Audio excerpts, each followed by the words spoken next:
the National Food Supplieres Association has postponed its intended picketing of the buffer stock company this morning. The association had earlier indicated its intention to picket due to the government's failure to settle the over 2 years arrears owed its members. The group had issued a 14-day ultimatum to the National Food Buffer Stock Company demanding payment of the arrears or face a series of picketing. But the association says the picketing has been put on hold. In a statement released a short while ago, the association said, and quote from what they gave us from the graphic, it says, "I attended picketing at the premises of the National Food Buffer Stock Company on Tuesday, 13th of June, has been put on hold. This has become necessary due to the ongoing closed-door meetings with stakeholders to resolve the matter." It continues to say that we thank the media and the general public for their support and shared sentiment. Your true servant, Kweku Amedome, he is spokesperson. Now, we're joined by the spokesperson for the National Food Supplieres Association, Kweku Amedome, via Zoom. Now, grateful for you joining us. Now, one reason you've given for the postponement is that there is ongoing closed-door meetings with stakeholders to resolve the matter. What has Buffer Stock been telling you? Say good morning to you and your viewers. Yes, we had a call from the authorities yesterday, from Buffer Stock, from the Ministry of Education, and that of the Office of the President. And so we were shown some steps being taken by these institutions to ensure that our money is paid. We couldn't finish up the meeting, and currently we are still at the meeting, but we have reached some understanding as to the way forward, and some assurances have been given. And this time round, it's more than assurances.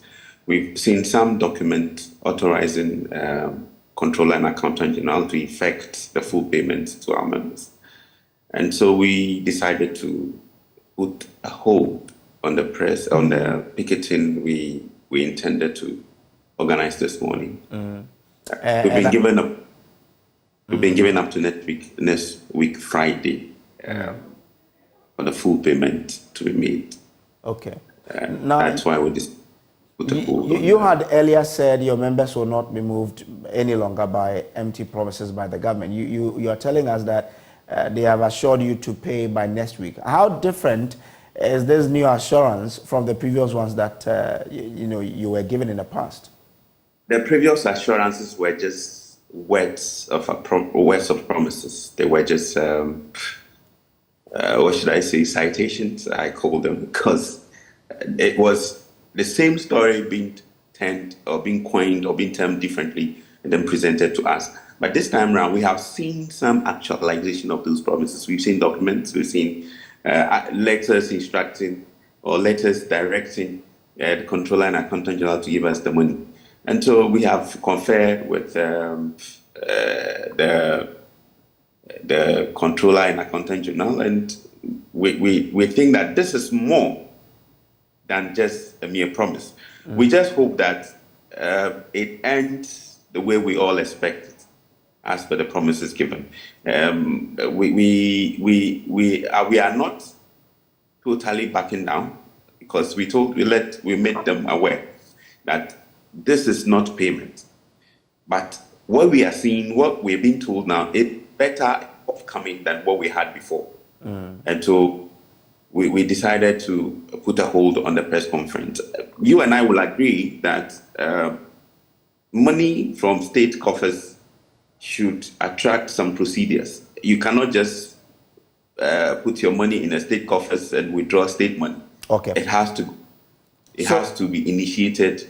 Instructions has to be given, and it has to go through some processes.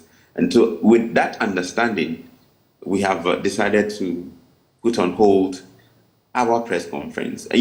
This policy, we are not... But no, I'm trying to find out from you that if by next week your monies are not paid, what will be your action or your response to that?